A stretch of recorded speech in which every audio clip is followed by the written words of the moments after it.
Auxílienme por favor con sus ¿Aire? ventanas, ¿Sí, a ver, subir para que videos? entre un poquito de aire. Así y no vi se que duerman. en el historial había cómo subir videos. Bueno, entonces Ah, vamos sí. a continuar con esto. Creo que aquí nos quedamos, ¿verdad?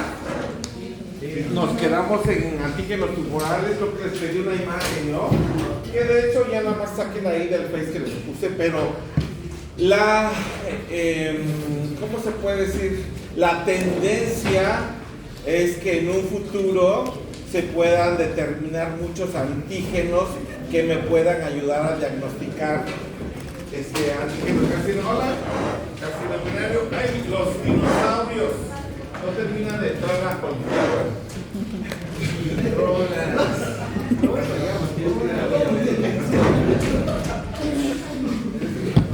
Entonces, vimos que, por ejemplo, el más conocido es el antígeno prostático específico, ¿verdad?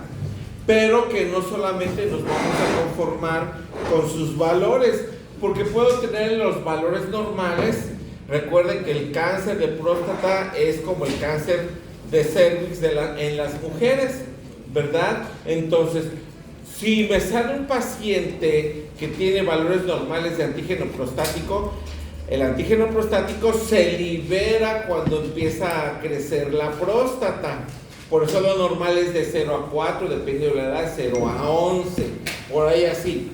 Pero no solamente es esa determinación sanguínea, sino también se tiene que hacer el tacto rectal, porque podría estar, sí, en condiciones normales el antígeno prostático, pero empezar a tener pequeñas nodulaciones o pequeños endurecimientos, que bueno, esto lo hace el proctólogo o el médico general, el médico familiar, tiene que saber palpar la próstata. Pero gracias a eso, ahora se puede prevenir, porque pues sabemos que dentro de los cánceres menos malignos, por decir así, pues es el de próstata, porque nos da tiempo todavía a dar tratamiento. Ahora hay cirugías, hay medicamentos, shalala. Pero sí nos sirve como ejemplo para diagnosticar que algo mal está. Si inmediatamente hay un cáncer, pues obviamente las cifras se disparan terriblemente, ¿verdad? En cientos, en miles. Los valores normales no pasan más allá, les dije, de 10, de 11 unidades. Y lo mismo está pasando con el antígeno carcinoembrionario. El antígeno carcinoembrionario, que se abrevia ACE, es un antígeno que me ayuda a diagnosticar, dependiendo si viene el paciente y me dice, oiga, es que sufro constantemente de gastritis, ¿cómo se llama? De inflamación, ardor, dolor, y se puede cubrir el cuadro precisamente con un cuadro de alteraciones digestivas. Pero cuando ya me doy cuenta que no cede al tratamiento por inhibidor de bomba de protones o alcalinizantes o protectores de la mucosa gástrica, entonces ya sospecho en algo más, y aparte hago la historia clínica y aparte estoy viendo la clínica del paciente y me doy cuenta que puede tener cáncer de estómago. Y en el cáncer de estómago, entonces el antígeno carcinoembrionario sale positivo, y todas las personas que no lo tenemos, pues vamos a salir negativos. ¿Estamos de acuerdo? Y ahí sí es bien peligroso, porque los tipos de cánceres de estómago, pues puede ser, no solamente es del estómago, sino del sistema digestivo. Sí, por eso se llama carcino, de carcinoma, de carcinogénesis, de algo cancerígeno, células anormales.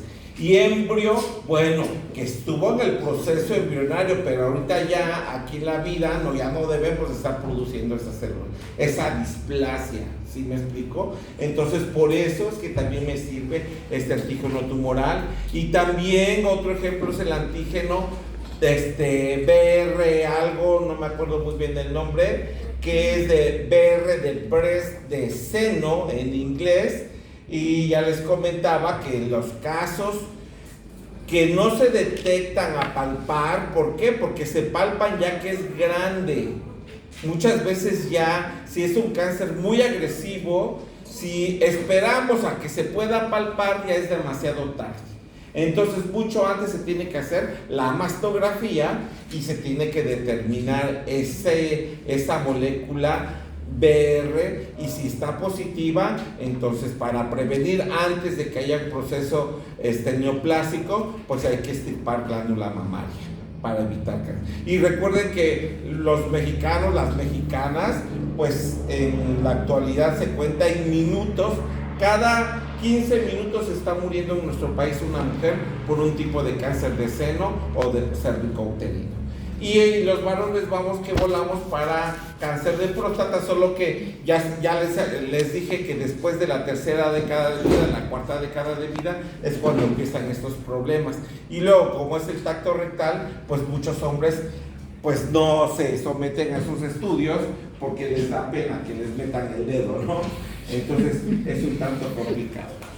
Bueno, y así como ese, hay muchos ejemplos que trataremos. O sea, en la ciencia se está buscando de encontrar más antígenos que se puedan expresar para detectar. Otro ejemplo que se me viene a la mente dentro del carcinoma embrionario es que sabemos que es un paso previo a diferentes niveles de cáncer. Por ejemplo, los pólipos, que son estas pequeñas elongaciones como protuberancias en el tracto intestinal, llámese principalmente intestino grueso. Y ese intestino grueso es que tiene un prolapso rectal, tiene ganas de hacer del baño, va, puja y no hace nada. ¿Por qué? Porque el mecanismo de que hay algo ahí atorado estimula la sensación de hacer del baño, pero jamás se va a poder resolver, porque no es popocha, sino es una elongación de tejido, ¿sí me explico? Como si fuera un barrote grandote o una bolsa, como si fuera una hernia. En ese tipo de cuestiones, pues muchas veces se tiene que resentar, ¿verdad? Como pasa con alguna extremidad, se tiene que quitar un fragmento o hasta metros de intestino grueso, dependiendo de dónde esté, porque si no, pues cáncer, y eso es más peligroso. Y ya el paciente puede vivir sin intestino grueso, sí, le ponen su bolsita de colonoscopia, de ¿qué? Sí, ¿no? De colostomía, ¿verdad? Y entonces, pues ya anda con su bolsita para que ahí le salga la popocha. Y la popocha pues son líquidas, porque recuerden que el intestino grueso, su principal función es la reabsorción de agua, ¿no? Entonces hay que mantener también el equilibrio hídrico. Pero bueno, gracias a la determinación de estos antígenos, que tienen mucho que ver con las propiedades de inmunogenicidad de las moléculas que estamos viendo. Y luego, las siguientes son polipéptidos sintéticos. ¿Qué es eso? Necesito en la ciencia crearlos para poderme auxiliar para hacer una vacuna. ¿Cómo se hizo la vacuna con coronavirus? Que ya teníamos el tiempo sobre nosotros, porque necesitábamos algo antes de que se siguiera infectando la gente y se siguiera muriendo, ¿verdad? Lograron determinar primero que era virus, después que se transmitía por el aire, y después que ese virus tenía unas espículas que al microscopio parecían una corona, por eso se le llamó coronavirus. Pero esas espículas obviamente son moléculas de membrana, ¿sí?, generadas del genoma del virus. Por eso entonces, pues vamos a dirigir la vacuna contra ese determinante antigénico, y entonces pues se tiene que hacer polipéptidos sintéticos, ¿sí? Es decir, crearlos en un laboratorio para poder obtener algún estudio que demuestre que sí va a tener resultados X o Y sustancias. ¿Estamos de acuerdo? Bueno, pero si me doy cuenta, si hago monopolímeros, ¿qué es monopolímeros? Una cadena de muchos aminoácidos, pero todos iguales, ¿sí? Pura lisina, Dios mío, abro y cierro y me da calor, abro y se oye. Bueno, entonces, Si yo tengo una cadena de puras lisinas, no me va a funcionar, porque no cumple con las leyes de la inmunogenicidad que hemos estado numerando. Pero si pongo un polipéptido con diferentes aminoácidos, entonces sí puede producir respuesta inmunitaria. Y luego vienen otras cuestiones muy lógicas, pero sin embargo siempre hay excepciones. ¿Sí? La ciencia es muy complicada, es difícil. Y nada de que creo, me dijeron, no, tengo que demostrarlo. ¿Sí? Fíjense, los lípidos como biomolécula en general no se les considera inmunogénicos. Váyanse a lo sencillo.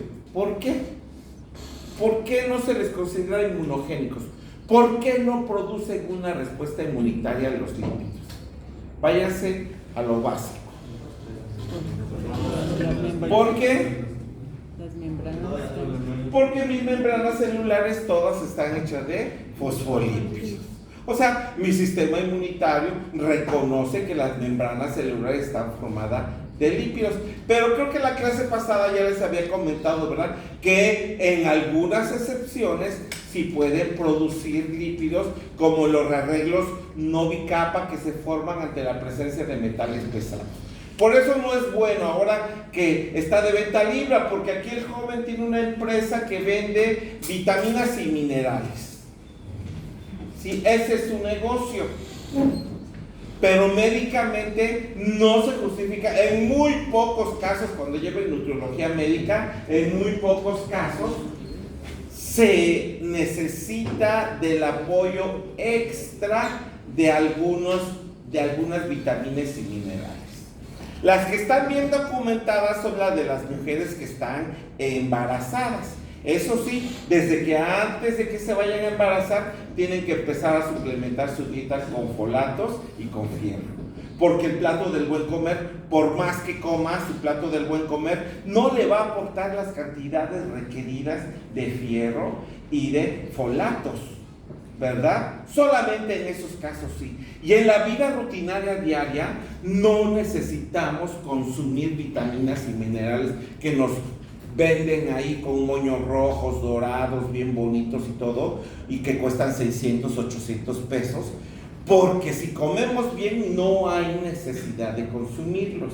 Pero sí puedo caer en una toxicidad. Los estudios científicos han demostrado que todas estas empresas charlatanas de Omnitrition y Herbalife, y puedo decirles N1000 marcas, ni me las sé, ¿no? Pero todos esos productos son chafas, nada más sacan lana y obviamente hacen uso de la mercadotecnia porque utilizan cosas muy bonitas, o como estas cuestiones de que las proteínas en polvo, que te ponen unos modelos ahí o unos hombres musculosos, porque te venden esa idea de que tomando estas cuestiones te vas a poner bien musculoso, ¿no? O sea, es como cuando se hacían aeróbicos o se hacía ejercicio por videos, ¿no? Te apuestas a ver videos comiendo donas y refresco y estás viendo los videos de ejercicio. No, pues no se trata de eso, ¿verdad? Entonces, no es necesario. Por ejemplo, uno de los minerales que se utiliza mucho en esas cuestiones de vitaminas y minerales es el zinc, y el zinc se ha demostrado que por tener carga positiva y la membrana carga negativa, positivo con negativo se atraen y rearreglan la membrana celular en rearreglos no bicapa, y eso sí, el sistema inmunitario ya dijimos que es altamente específico, que sabe detectar el simple cambio de una carga. Entonces obviamente que se pone un rearreglos no bicapa y entonces hay respuesta, y esto produce los síndromes antifosfolipídicos. ¿Por qué antifosfolipídicos? Porque los lípidos de la membrana celular son fosfolípidos, ¿verdad? Y el síndrome es el conjunto de signos y síntomas que produce la respuesta inmunitaria que se está formando sobre esos rearreglos no bicapa. Y lo primero que te falle, ¿no? Bueno, en siguiente caso, recuerden que vamos en orden, ¿verdad? Los últimos inmunogénicos, solamente en situaciones extremas, son los ácidos nucleicos. ¿Por qué los ácidos nucleicos? Siendo tan grandes, tan pesados, tan complejos, cargados negativamente, ¿Por qué no se los considera inmunogénicos igual que los lípidos? ¿Se acuerdan? También váyanse a lo sencillo. ¿Por qué no serán inmunogénicos en general?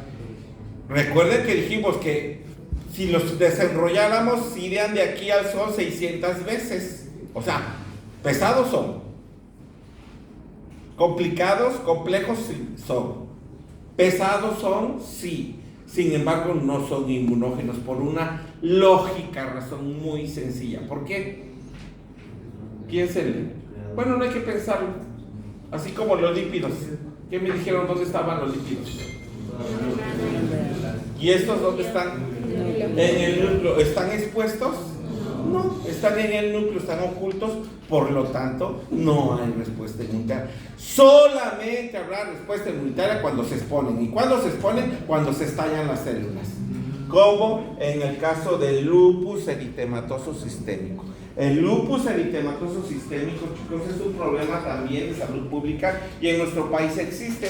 Es decir, que en algunos casos donde estés llevando a una destrucción masiva de tus células y se expongan los ácidos nucleicos, entonces sí se pueden producir anticuerpos, autoanticuerpos, y la enfermedad se llama lupus eritematoso sistémico. Hay una clínica muy característica. Decir que tienes lupus, bueno, afortunadamente la ciencia en la actualidad tiene medicamentos que controlan la respuesta inmunitaria y hay que estar vigilando porque por lo general son esteroides y recuerden que los esteroides tienen efectos secundarios indeseables feos, ¿sí? Entonces hay que tener mucho cuidado, pero no se cura, ¿sí? De tal manera que si yo sospecho, por ejemplo, algo muy característico de ellos es que ya que está avanzada la enfermedad, se les forma unas alas de mariposa en la cara. O les empieza a doler mucho la espalda, las articulaciones, en las vértebras, porque ya sabemos que ahí en el condroitin sulfato se depositan los complejos antígeno-anticuerpo, ¿verdad? Entonces, sí, la prueba que se manda a hacer a un laboratorio para apoyarme en el diagnóstico de lupus es buscar anticuerpos antinucleares. No los hace un laboratorio de rutina, se tiene que mandar a hacer a laboratorios de referencia internacional. En México hay 2, hasta donde yo me quedé, a lo mejor ya hay otro, porque se necesita mucho varo, porque la técnica es por inmunofluorescencia.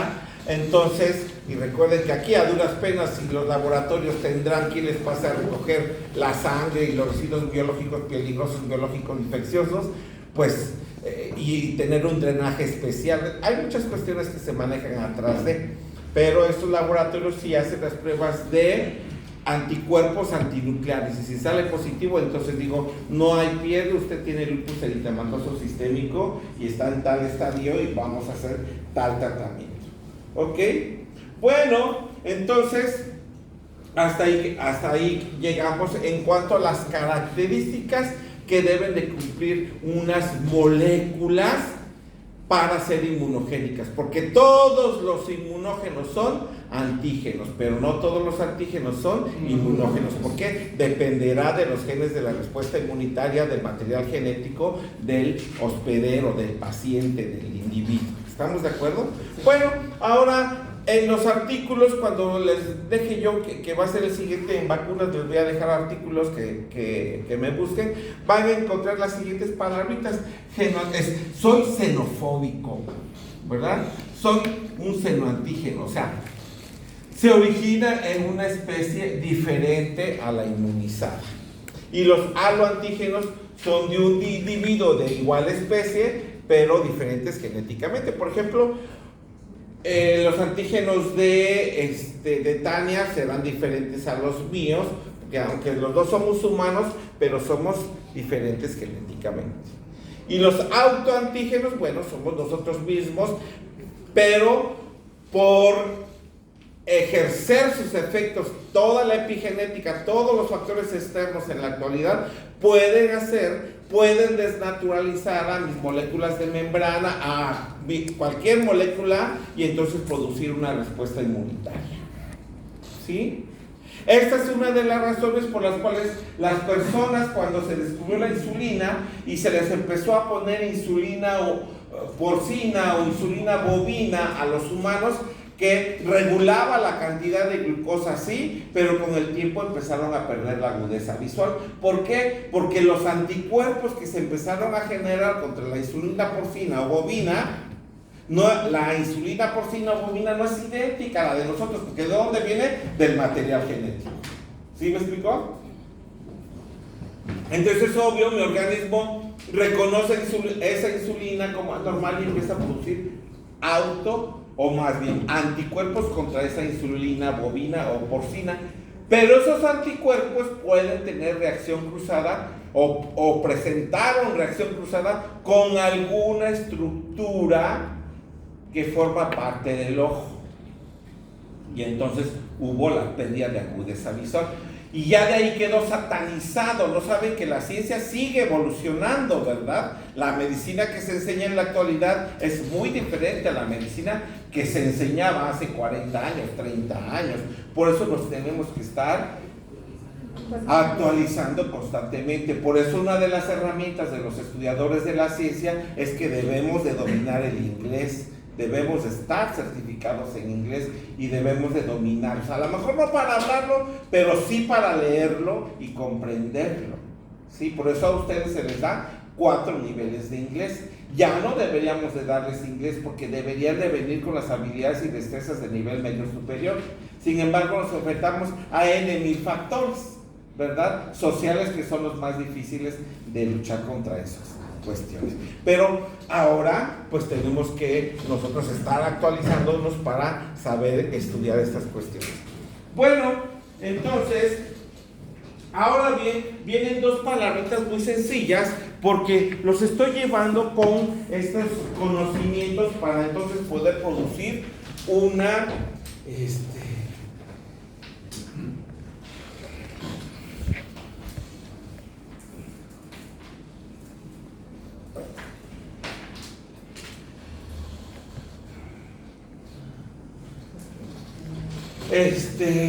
unas palabritas que tienen que dominar ustedes, ¿sí? Bueno, aquí en el ejemplo está bien bonito el esquema porque vean, yo necesito obtener una vacuna. Les voy a poner otra vez el ejemplo del coronavirus, ¿sí? Si yo tomo el coronavirus, un coronavirus tal cual, así se le llama, en forma salvaje, es tal cual, y se lo pongo a una persona, inmediatamente se enferma.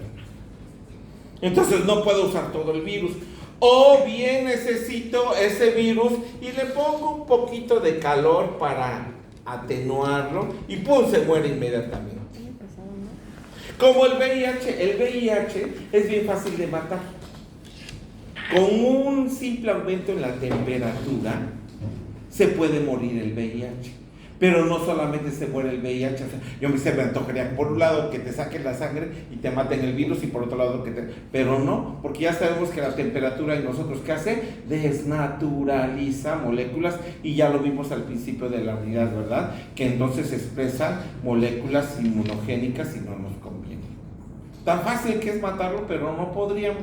Y al coronavirus también, por eso se nos eleva la temperatura ante un proceso infeccioso, siendo un signo patognomónico de un proceso infeccioso, ¿verdad? Bueno, entonces, ok, de ese coronavirus le tomo una molécula nada más, ¿sí? Que me conviene esa que parece corona, tomo una y se la pongo a un animalito de laboratorio.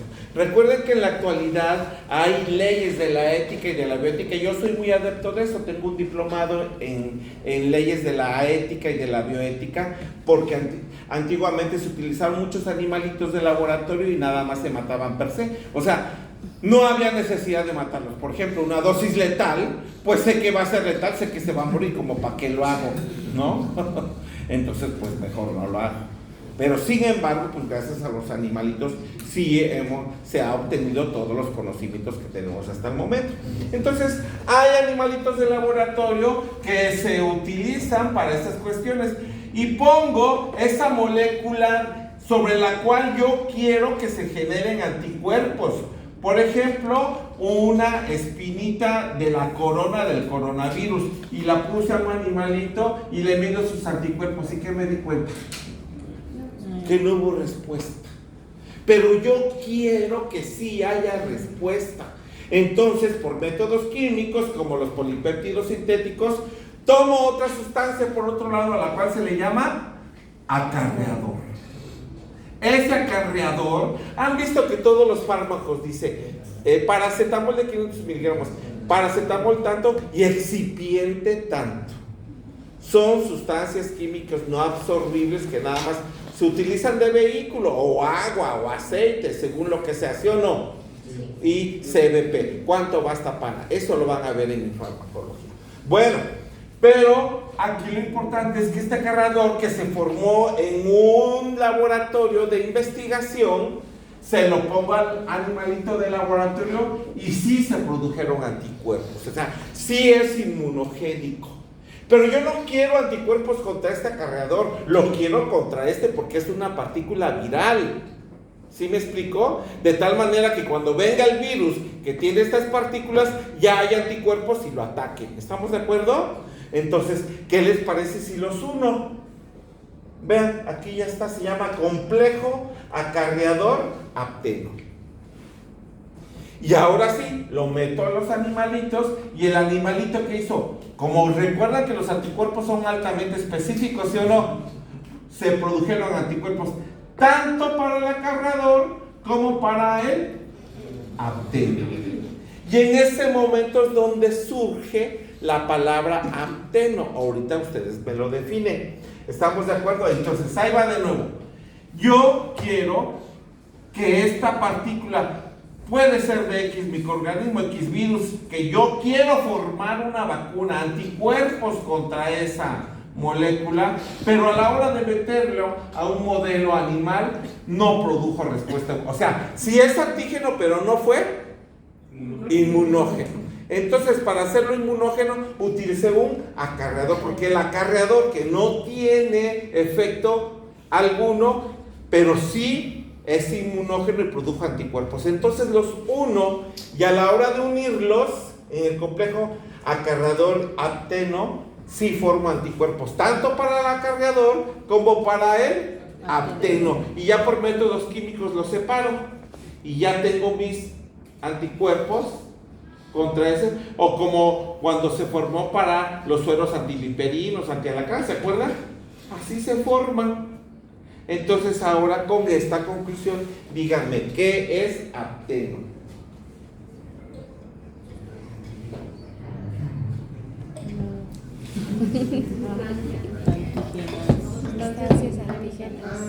Ahí está. Pero como sí necesito que hagan, ¿qué hice? Lo uní a un acarreador. Entonces, ojo. Y de ahí viene la siguiente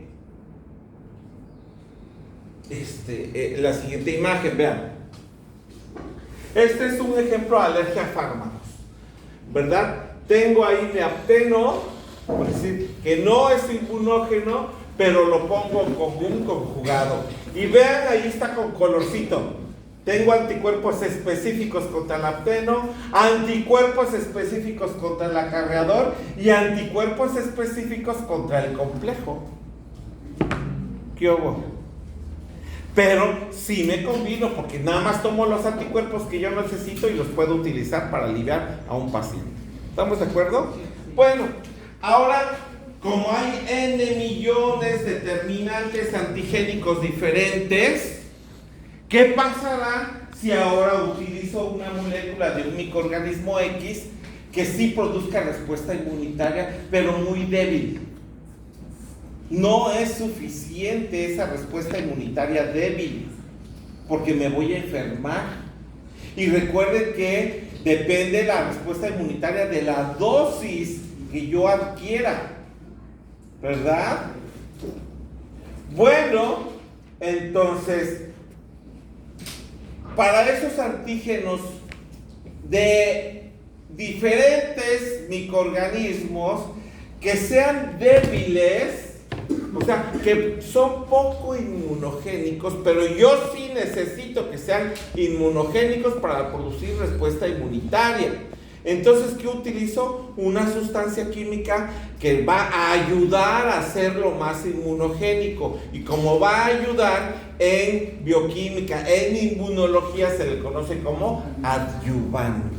Un adyuvante es una sustancia también que no tiene tal cual por sí sola una elevada respuesta inmunitaria, como el primero que utilizó Freud. No Freud, el del padre de la psicología, es otro investigador, es Freud, que él utilizó aceite mineral, cera y bacilos tuberculosos muertos, inactivos. O sea, ese es un adyuvante. Muerto significa que ya no tiene la capacidad de reproducción, pero sí tiene la capacidad de inmunogenicidad. Entonces, ese antígeno débil se unió a ese adyuvante y ahora se hace más potente. El antígeno débil se hace más potente, se hace inmunógeno impotente y ahora sí producimos una vacuna. El ejemplo son las vacunas contra Corynebacterium diphtheriae y contra Clostridium tetani, ¿verdad? El toxoide tetánico. Recuerden que estas dos bacterias, su daño es por la toxina que produce y no por ella misma, ¿verdad? Pero nosotros necesitamos vacunarnos, ¿verdad? ¿Qué les pasa cuando que andaban descalzos o con las manos y agarraron una lata, un clavo sarroso? Recuerden que ahí viven las esporas de la toxina del Clostridium tetani, ¿verdad? Que te dicen, vete a ponerte la tetánica, te dicen, ¿no? Vete a ponerte la vacuna contra el tétanos. Efectivamente, esas esporas viven en metales arrosos, en metales de latas, esas que tenemos ahí, pues hay que descacharrizar sus casas y este tipo de cuestiones, ¿verdad? E inmediatamente ponerte la vacuna, porque recuerden que en microbiología van a estudiar todos sus mecanismos de patogenicidad, porque altera el sistema nervioso central y puedes morir, ¿no? Imagínense, desconectar el sistema nervioso central. Entonces, para que te pongan esa toxoide tetánica, ¿cómo se hizo? En un laboratorio, utilizando el toxoide de estas bacterias y utilizando adyuvantes. Este adyuvante fue uno de los primeros, el que dio paso a la terminología de adyuvante de Freud, ¿verdad?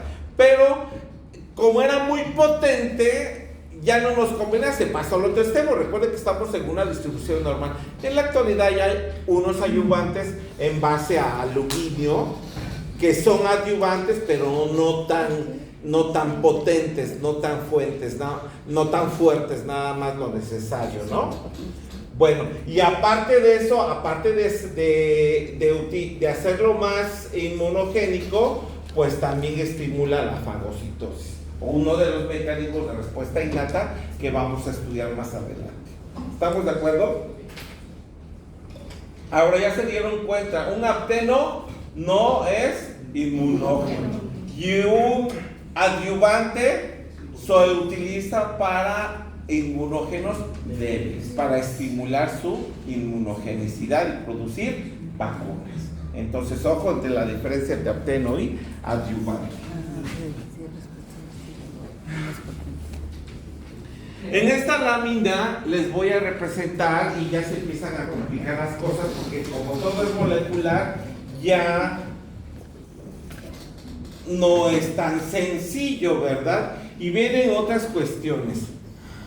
Resulta que les presento acá arriba un inmunógeno X. Recuerden que podemos manejar la palabra antígeno e inmunógeno indistintamente, pero ya sé que sí hay diferencias. ¿Estamos de acuerdo? Bueno, aquí les presento un inmunógeno. En zonas blancas están las partes que van a ser los determinantes antigénicos que van a ser reconocidos por los anticuerpos. Vean, Y como van a ser reconocidos por los anticuerpos, se llaman epítopos de células B. ¿Por qué de células B? Porque los linfocitos B producen anticuerpos, ¿verdad? Ok, entonces, en un antígeno podemos encontrar, recuerden, muchos determinantes antigénicos, o epítopos o epítopes. Estos que están en blanco se llaman epítopos de célula B. ¿Por qué? Porque es donde van a reconocer los anticuerpos producidos por los linfocitos B. Y las que están en negra son los epítopos de células T. Pero aquí ya encuentro una diferencia. Vean, los anticuerpos producidos por los linfocitos B reconocen directamente a sus epítopos. ¿Sí o no? Vean, directamente.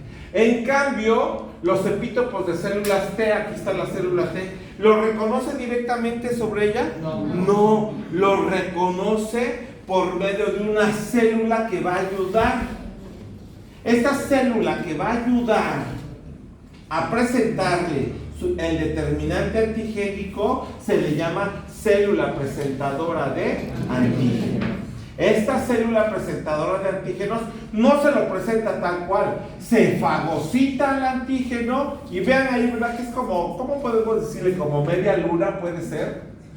¿Sí o no? Sí. Imagínense una media luna. ¿Lo está presentando como media luna? No. ¿Qué le hizo esta célula presentadora de antígeno al epítopo de célula T? Lo modificó, lo procesó, se lo comió, lo modifica y lo presenta al linfocito T. ¿Solito? No, por medio de otra molécula. Esta molécula, chicos, nos trae de cabeza hasta la actualidad. Apenas es un esquema de primero de primaria para ustedes. Por eso me encanta este esquema, porque apenas los voy llevando. ¿Sí? Ya me dificulta que los linfocitos T no reconocen a sus determinantes antigénicos directamente como las células B, sino que tienen que ser presentadas por una CPA que la modifica y se la presenta por medio de otra molécula. Esta otra molécula se llama HLA. HLA mayúscula o CMH. Moléculas del complejo mayor de histocompatibilidad. Al principio se llamaban antígenos leucocitarios humanos, HLA.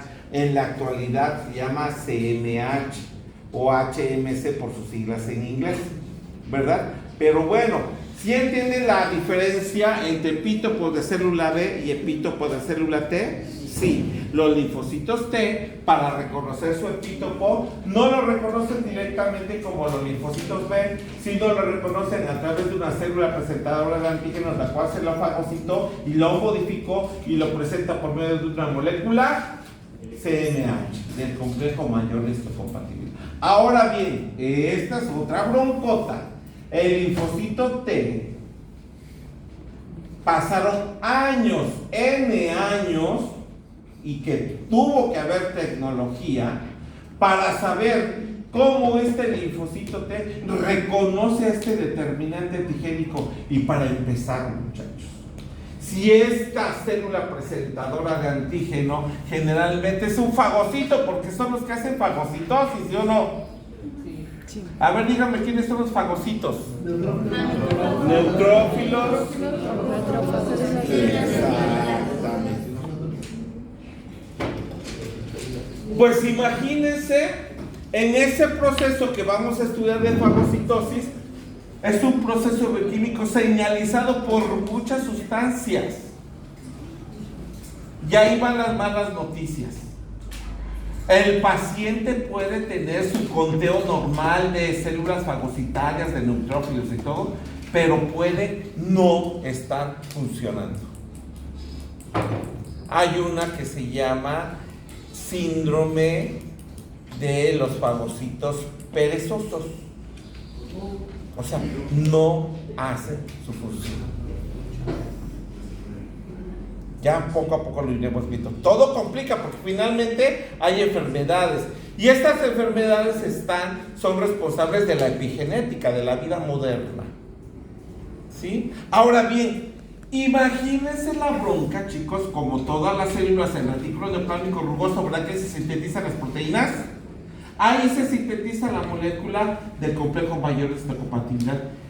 ¿Cómo carajos le hace la célula para saber de todos esos determinantes antigénicos cuál presenta el linfocito? Porque este antígeno tiene N1000, ¿sí o no? ¿Cómo carajos saben para saber cuál es la que va a presentar? Elige la más inmunogénica. ¿Qué hubo? Y todavía la une con una molécula HLA, porque los estudios científicos actuales indican que este linfocito T tiene un TCR, receptor de célula T. Este TCR, este receptor de célula T, sabe reconocer qué determinante antigénico del antígeno lo están presentando y qué molécula HLA también está presentando, porque como respuesta al linfocito T, ¿qué va a hacer? ¿Va a producir qué? No, los que producen anticuerpos, ¿quiénes son? Los linfocitos B, los T que producen citocinas.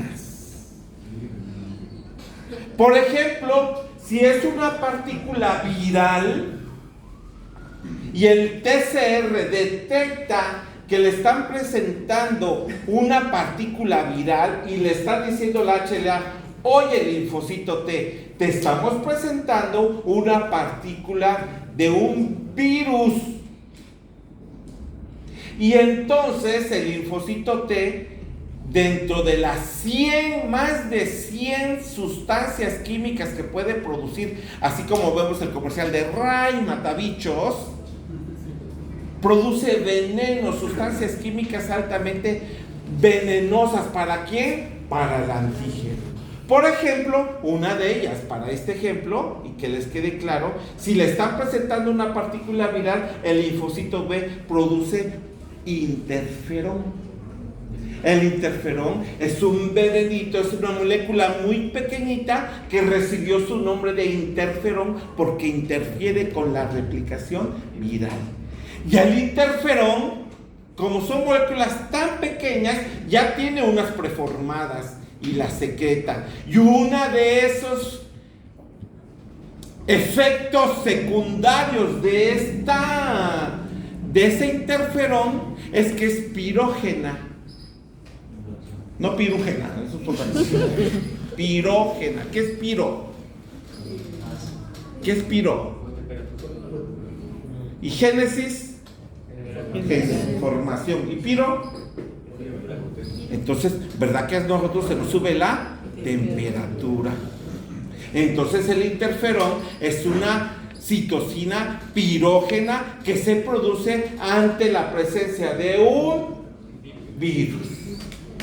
El interferón en un cultivo de células infectadas con virus, evitamos que el virus se replique.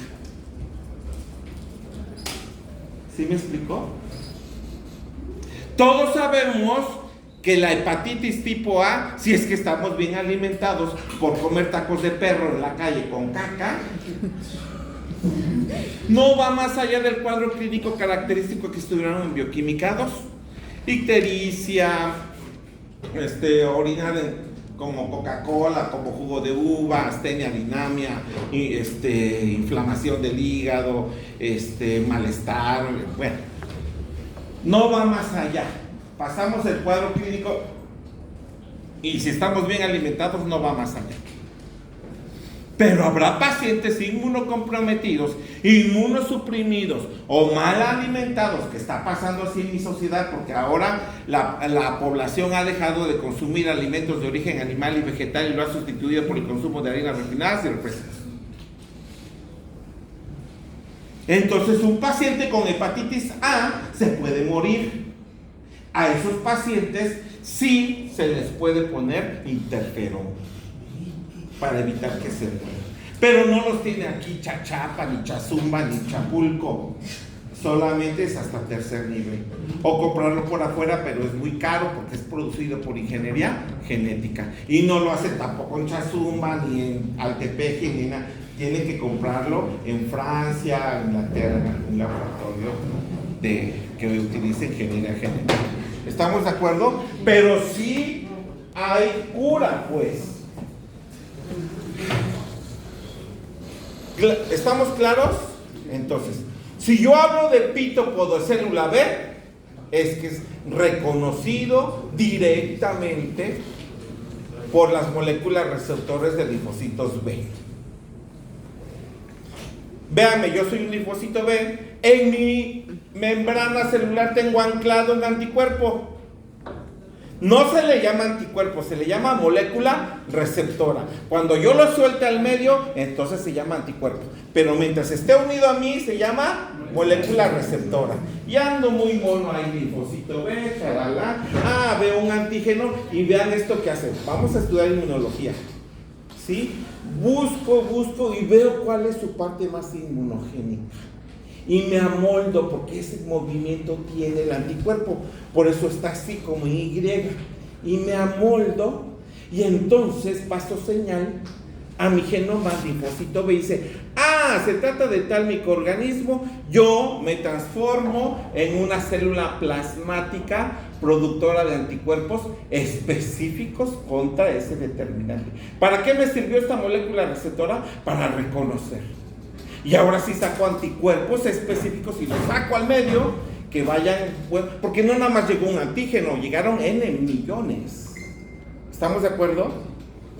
Y lo que complica más es que los linfocitos T, ya demostramos en un estudio, ¿se acuerdan que hicimos aquí un grupo de ratitas que dibujé? Más bien fue en el laboratorio, y demostramos que se necesitan los dos tipos de inmunidad, humoral y celular, para tener éxito.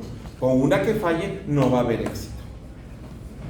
Pero los linfocitos T llevan más tiempo, por eso tenemos natural killer. No esperan que algo se lo fagocite, porque de aquí a que espera que se lo fagocite, que vea cuál es el más inmunogénico, que se lo presente y que actúe, pues mientras se está replicando el virus canijo. Entonces en eso, si es muy patológico el antígeno, entonces le entran al quite los natural killer. Y los natural killer matan. Y los T citotóxicos matan a las células infectadas para que no se multiplique el virus. Por eso se le llama, es una explosión de respuesta inmunitaria. ¿Estamos de acuerdo? Tarea, anótenle por favor. De tarea me traen, ven, van a ver el video, no sé, creo que no, se lo subo ahorita, el video de historia de las vacunas. No saben si se lo subí, no vieron ahí en el Face si ya se lo subí o no. Bueno, de tarea lo van a ver y así a mano me van a hacer un resumencito y lo van a anexar a su carpeta de evidencias. Resumen de la historia de las vacunas. ¿Por qué dijimos que se llaman vacunas? Porque vienen del ganado vacuno. Desde ahí es importante que sepamos, ¿verdad? Bueno, y luego de ahí, que mañana vamos a empezar con vacunas. Ya una vez que tenemos conocimientos, cada quien me va a traer un artículo. Ya mañana les diré con especificidad sobre la generación de una vacuna. Pero ya llevan todo este lenguaje para que puedan comprender un artículo científico. Nos vemos mañana.